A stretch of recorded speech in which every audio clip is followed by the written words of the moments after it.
Bike চলাকালীন কয়েকটা মোড় পার হতেই দেখলাম একদল মেয়ে রাস্তার পাশে দাঁড়িয়ে আড্ডা দিচ্ছিল। আমি তখন বাইক নিয়ে তাদের পাশ দিয়ে যাচ্ছিলাম। খেয়াল করলাম সবাই নজর আমার বাইকের গতির দিকে। তাদের চোখে মুখে একটা বিস্ময় আর কৌতূহল ছিল।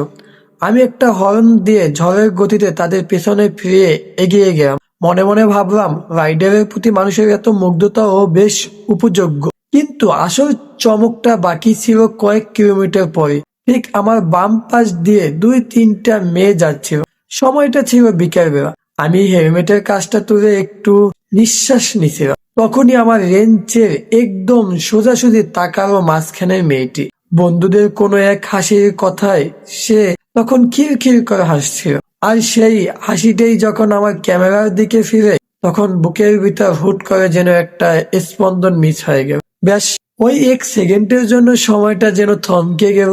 আর সেই বাঁধভাঙ্গা চঞ্চল হাসি আর চোখের ওই নিষ্পাপ চাহনি সবকিছুই যেন আমার ক্যামেরার লেন্সে এক অদ্ভুত জাদুকরী মুহূর্ত তৈরি করলো। আমি কিছু বলার এবং ভাবার সুযোগ পাওয়ার আগেই সে পিছনে চলে যায় এবং আর সে ভিড়ের মাঝে হারিয়ে যায়। রাতে বাসায় যখন ফিরি, রাইডিং এর ফুটেজগুলো যখন চেক করলাম, হঠাৎ ওই ক্লিপটাই সামনে এলো। আমি ভিডিওটা পজ করলাম, জুম করে দেখলাম সেই হাসিটা। স্ক্রিনের দিকে তাকিয়ে আমি কতক্ষণ স্তম্ভ হয়েছিলাম। জানি না সে কে। আসলে জীবনে কিছু মানুষ এভাবেই আসে মাত্র কয়েক সেকেন্ডের জন্য। দেখা হয়, কোনো কথা হয় না, কোনো পরিচয় হয় না, কিন্তু তাদের রেখে যাওয়া একটা সুন্দর হাসি মনের কোনো এক সারা জীবনের জন্য প্রেমবন্দী হয়ে থেকে যায়। হয়তো তার সাথে আর কোনোদিন দেখা হবে না, কিন্তু আমার এই যান্ত্রিক জীবনে তার ওই এক চিরতা হাসিটাই হয়ে গেল সবচেয়ে সুন্দর এক পশরা বৃষ্টির মতো।